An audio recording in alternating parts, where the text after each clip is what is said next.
అందరికీ praise lord. దేవుని నామానికి మహిమ కలుగునుగాక. మీరు అందరూ బాగున్నారు కదా? మీరు పెడుతున్న ప్రతి ప్రార్థన రిక్వెస్ట్ అనేది మేము ప్రార్థన చేస్తూ ఉన్నాం. మా ఆశ అంతా ఒకటే, ఎక్కడైతే మీరు తృణీకరించబడ్డారో, ఎక్కడైతే వెలివేయబడ్డారో, ఎక్కడైతే గుండెలు పగిలేలాగిచ్చారో అదే స్థలాల్లో నా ప్రభు మీ అందరినీ హెచ్చించబోతున్నారు. విశ్వాసంతో ప్రార్థన చేయండి. ఘనమైన విజయాలు ఖచ్చితంగా నా ప్రభు మీ అందరికీ దయచేస్తారు. God bless you all. ఈరోజు ఈ వీడియో చూస్తున్న మీ అందరికీ ఒక సలహా చెప్పడానికి ఇష్టపడుతున్నాను. ఎన్ని క్లిష్టమైన పరిస్థితులు వచ్చినా మీరు మౌనంగా ఉండడం నేర్చుకోండి. మిమ్మల్ని దూషిస్తున్నారా? ఏం మాట్లాడద్దు, మౌనంగా ఉండండి. మిమ్మల్ని హేళన చేసి మీ వెనకాల మాట్లాడుతున్నారా? ఏమీ వారిని ఏం తిట్టాల్సిన అవసరం లేదు, మీరు మౌనంగా ఉండండి. లేనిపోని అబండాల నిందలు మీ మీద వేస్తున్నారా? నలుగురు మధ్యన మీకోసం మాట్లాడుకుంటూ మిమ్మల్ని పలు రకాలుగా హింసిస్తున్నారా?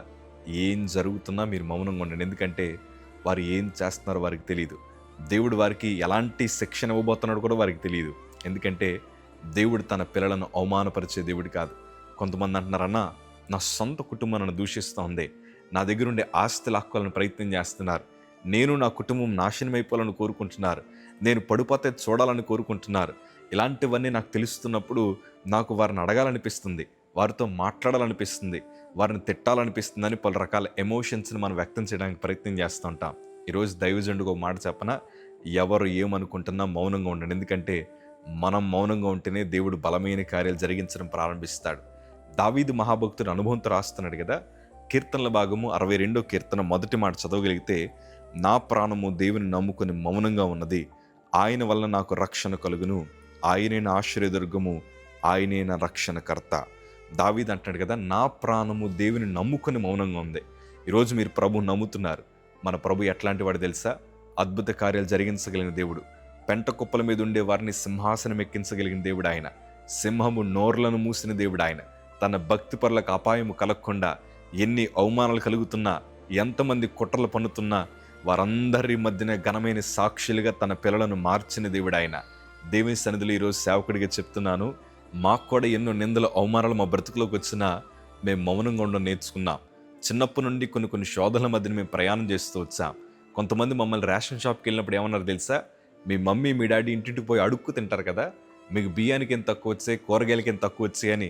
ఇదిగో హల్లెలూయా బ్యాచ్ వచ్చింది, ఇదిగో ముసుగేసుకున్న వాళ్ళు వచ్చేది. కానీ యేసు ప్రభు పాటలు వెటకారంగా పాడుతూ హేళన చేస్తున్నప్పుడు మా ఇంటికి వచ్చి మా తల్లిగారికి చెప్పాం, ఏమ్మా మనం అడుక్కు తినేవారమ్మా, మనల్ని ఎందుకు అట్లా హేళన చేస్తున్నారంటే మా తల్లంది, ఏ రాయించుకుని కుట్టేయకపోయేవా అని చెడు మాటలు మాకు బోధించలేదు. కానీ వారు ఎవ్వరికి సత్యం తెలియదు కాబట్టి మీరు వారిని క్షమించండి. ఎందుకంటే అన్ని రోజులు ఒకలా ఉండవు. మీరేమీ మాట్లాడద్దు, దేవుడు మన బ్రతుకులను మారుస్తాడు, దేవుడు మన జీవితాలను ఆశీర్వాదకరంగా మారుస్తాడని ఆ రోజు మాకు చెప్పిన బాధ ఇంకా జ్ఞాపకం ఉంది. ప్రియ సంగమా, మేము నిందలు అవమానాలు శ్రమల మధ్యన ప్రయాణం చేశాం. కానీ వాటన్నిటిని కూడా ఈరోజు మా ఆశీర్వాదాలకు పునాదులుగా మార్చాడు.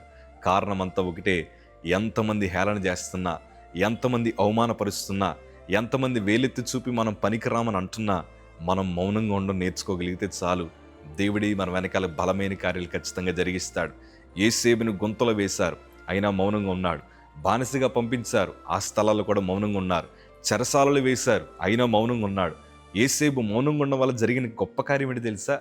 రాజు చేతికుండిన ఉంగరాన్ని యేసేబు చేతులకు దేవుడు మార్చాడు. దేవుడి స్థితిగతులను మార్చాడు. దావీదు జీవితం కూడా అంతే. అతడు మందను మేపుతున్నాడు, నాకెందుకు ఎలాంటి పని ఇచ్చారు నాన్న అని ఇంట్లో వారిని అడగలేదు.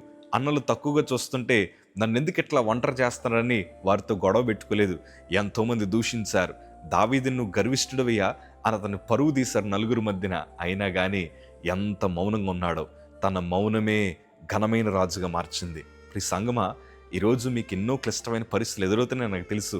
ఉద్యోగం లేదని, లేకపోతే వివాహాలు జరగలేదని, లేకపోతే మీరు ఇంకా పూరుగుడిసెలో ఉన్నారని కొంతమంది మీ దగ్గరికి వచ్చి ఇలా అంటారు, దేవుడు దేవుడు దేవుడు అని పదే పదే తప్పిస్తావు కదా, నీ దేవుడు నీకేం చేశాడు? నీ భర్తను మార్చాడా? నీ పిల్లలను మార్చాడా? లేకపోతే నీ కుటుంబాన్ని ఆస్తికర్తలుగా చేశాడా అని మనకుండే లోటుపాట్లు బట్టి వేలెత్తి చూపుతున్నారా? ఏవీ కంగారు పడద్దు, మీరు తలదించుకొని మౌనంగా ఉండండి. ఏ సమయంలో మీ తలెత్తాలో నా ప్రభుకు బాగా తెలుసు. తగిన కాలం వచ్చినప్పుడు ఫలమిచ్చు చెట్టు వల్ల దేవుడు చేస్తాడు. ఎందుకంటే మనం నమ్ముకున్న దేవుడు సాధారణమైన కార్యాలు జరిగించేవాడు కాదు, అసాధారణమైన కార్యాలు జరిగించే దేవుడు. దావీదు స్థితి మార్చిన దేవుడే ఈరోజు ఎందుకు పనికిరాని మా బ్రతుకులను నిలబెట్టిన దేవుడే ఈరోజు మీ బ్రతుకులను మార్చబోతున్నాడు. నా రెండు చేతులు జోడించి చెప్తున్నాను, మౌనంగా ఉండండి. అందరూ నోరు జారని మీరు కూడా జారద్దు. అందరూ తిడుతున్నారు కాబట్టి నేను కూడా తిడుతున్నాను అన్న మాట మీరు అనొద్దు. అందరూ నా కోసం అబద్ధాలు చెప్తున్నారయ్యా అని మీరు కూడా 4 అబద్ధాలు వారి కోసం చెప్పాల్సిన అవసరం మనకు లేదు. ఎందుకంటే మన దేవుడు శక్తి కలిగిన వాడు. తన పిల్లలను నడిపించగలిగిన దేవుడు ఆయన. నేను ఎప్పుడు రూల్స్ అండ్ రెగ్యులేషన్స్ కొన్ని పెట్టుకుంటూ ఉంటాను. అదేంటి తెలుసా? బాధలు ఉన్నప్పుడు ఏ మాటలు వదలను, సంతోషంగా ఉన్నప్పుడు అర్థమైన ప్రమాణాలు చేయను. ఎందుకంటే ఆ రెండూ ప్రమాదమే. కొన్నిసార్లు అవి మన జీవితాన్ని, మన ఆత్మీయ స్థితిని పాడు చేస్తాయి. ఈరోజు మీకు బాధ కలుగుతుందా? ప్రభు దగ్గర విజ్ఞాపన చేయండి. ఈరోజు మీకు అవమానం కలుగుతుందా? ప్రభు దగ్గర విజ్ఞాపన చేయండి. శత్రువుల ఎదుట భోజనమును సిద్ధపరచగలిగిన దేవుడు ఆయన. తన పిల్లల స్థితిగతులు మార్చగలిగిన దేవుడు ఆయన. ఈరోజు ఈ వీడియో చూస్తున్న మీ అందరి జీవితాల్ని అద్భుతంగా నా ప్రభు మార్చబోతున్నాడు. ధైర్యంగా ఉండండి, మౌనంగా ఉండండి. ఈరోజు మనం అనుభవిస్తున్న ప్రతి బాధ కొరతే రేపు మన ఆశీర్వాదాలకు పునాదులుగా మార్చబడుతున్నాయి. God bless you.